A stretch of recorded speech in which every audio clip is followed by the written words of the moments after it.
आप सब जानते हैं कि भारत दुनिया का अकेला देश है जिसने दुनिया के किसी देश पर न तो कभी आक्रमण किया है, तो दुनिया के किसी देश की 1 इंच जमीन पर कभी कब्जा किया।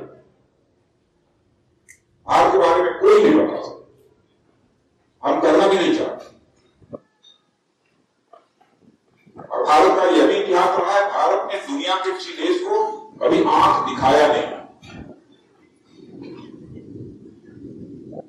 लेकिन किसी का हमें आंख दिखाना यह भी किसी भी सूरत में मंजूर नहीं।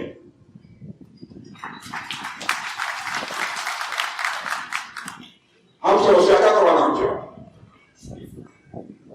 भारत तो एक ऐसा देश है जिसने वसुधैव कुटुंबकम, the whole world is a family, पूरा विश्व ही एक परिवार है, यह हमारी मान्यता रही।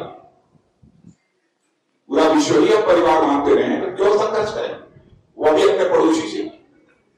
हमारे अटल बिहारी वाजपेयी जी कहा करते थे, जिंदगी में दोस्त बदल जाते हैं लेकिन पड़ोसी नहीं बदलता। पड़ोसी के साथ बराबर रिश्ते बनाकर रखने चाहिए। हम लोग पड़ोसी के साथ, जितने भी पड़ोसी, केवल एक देश की बात मैं नहीं कर रहा हूं, जितने भी हमारी नेबरिंग कंट्री है, सबके साथ हम अच्छे रिलेशन बनाकर रखना चाहते हैं और विश्व में शांति हम चाहते हैं। जैसा भगवान बुद्ध का संदेश था, विश्व में शांति, वो हम लोग भी चाहते हैं, भारत चाहता है, वो स्थापित